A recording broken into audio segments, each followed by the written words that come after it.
guy had been dead for days. Ugh.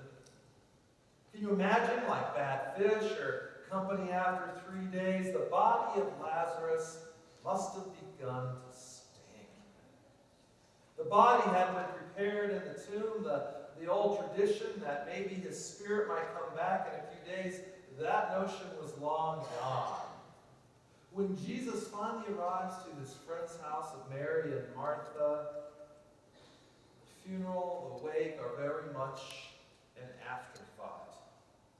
Where in the world, or what in the world was Jesus thinking by delaying his return when he had been asked, "Come, for Lazarus has died"? For whose sake was Jesus waiting for in the first place? Can we really believe? Can we really believe that something like this occurred?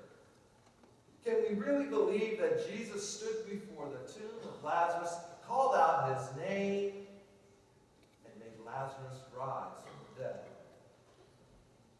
Now, an answer to this question is whether this miracle could have occurred within itself produces another question. Can we believe that God, present in Jesus, has power over the course of life and death?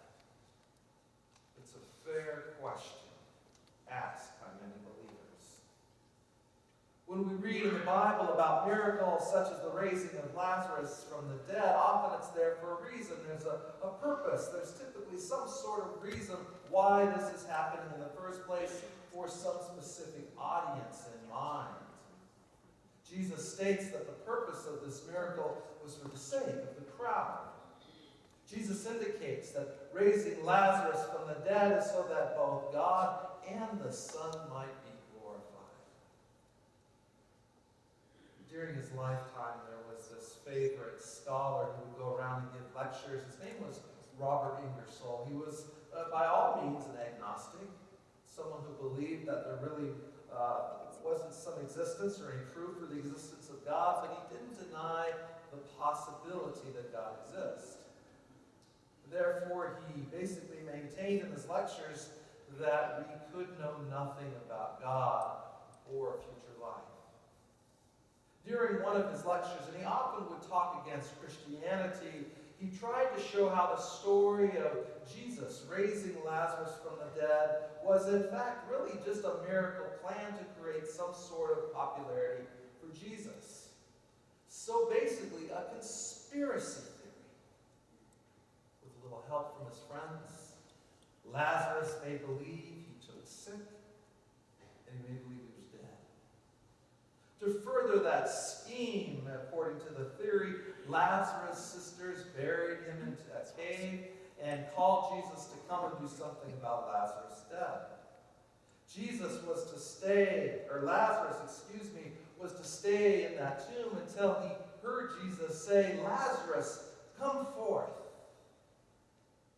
This would make for a pretty good magic trick in Jesus' day. To strengthen this theory, Ingersoll then asked his students, those who were gathered for a certain lecture, Can anyone here tell me why Jesus said, "Lazarus, come forth"? Why did Jesus simply say, "Come forth"? The lecture hall was silent. Minutes seemed to pass, and at that point, a man stood in the back of the room and he gave a response. He said, "Yes, sir, I can tell you the answer.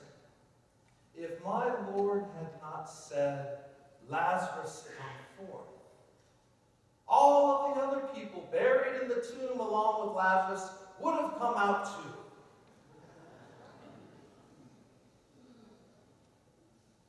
Ingersoll later confessed. He admitted that he was really stumped by this person's expression of deep, deep faith. Today, Christians remember people who've gone on before us, and we give thanks for their life after those that have led in the example of Jesus Christ. We call this day All Saints' Day, and tomorrow we recognize All Souls' Day. Some of you may have experienced the the Dead, Dia de los Muertos, a day in which we honor those who have impacted our lives. It's been said it's a time of observance when all people can reflect on those deceased. We're reminded of their influence upon our lives. It's a time, as one person says, to just understand that just to be is a blessing. Just to live is holy. Jesus, weeping upon hearing the news of his friend Lazarus, embraces that very expression of being and living as holy and sacred occasions.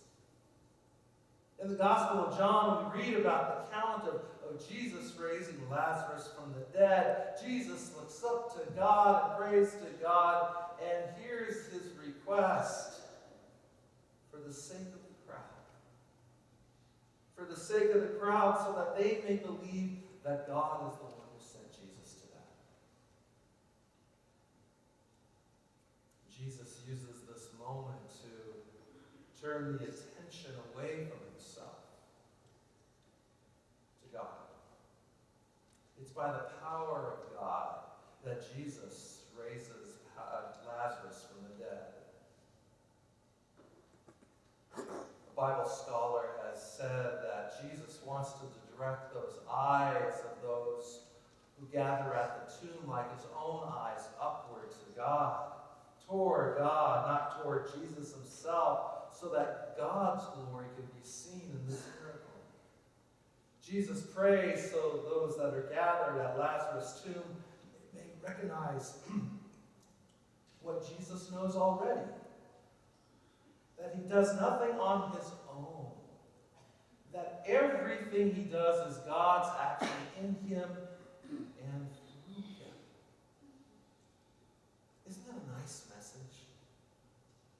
Isn't that a nice message that God is the source of transformation, with Jesus being the conduit for God's presence to be made known?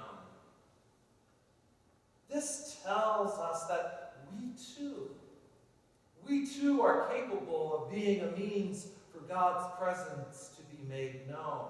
That even in us, the dead can rise, and that dead person very well might be you or me. Jesus stands before the tomb and he weeps, not for his death, but for his life. Such is that celebration of All Saints' Day. We remember the lives of those who have gone on before us. Those who lived like Jesus for the sake of the crowd. God calls us through Jesus to trust in the newness of all things that is to come, just as those who've gone on before us, because they too have trusted what God has given them. There's an old story that is tied, I think, to the Melendez family. And one time, one of the Melendez members wanted to do one of those famous acts of crossing from one stance to another on a tightrope, but in this case, using a wheelbarrow. That Melendez came out, and the crowd was gathered, and they started to ooh and ah and wonder what he would do, and he finally started to point fingers at him. Do you trust me? Do you trust me? Do you trust me? Do you trust me that if I take this wheelbarrow, I can walk from point A to point B? Some sarcastic person said, "Yeah, give it a shot there, Melendez." In which he looked at him and said, "Then get in." Get in. The crowd. The crowd is before us, looking to our lead. For the sake of the call to call upon new life, so that they might see the one who calls us from the dead and into the life. The proclamation is in Jesus' words, "I am the resurrection, I am the life, death is overcome."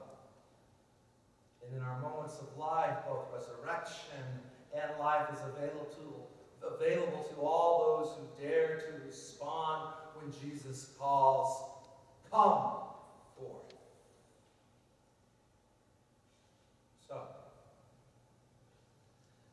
Did Jesus really raise Lazarus from the dead?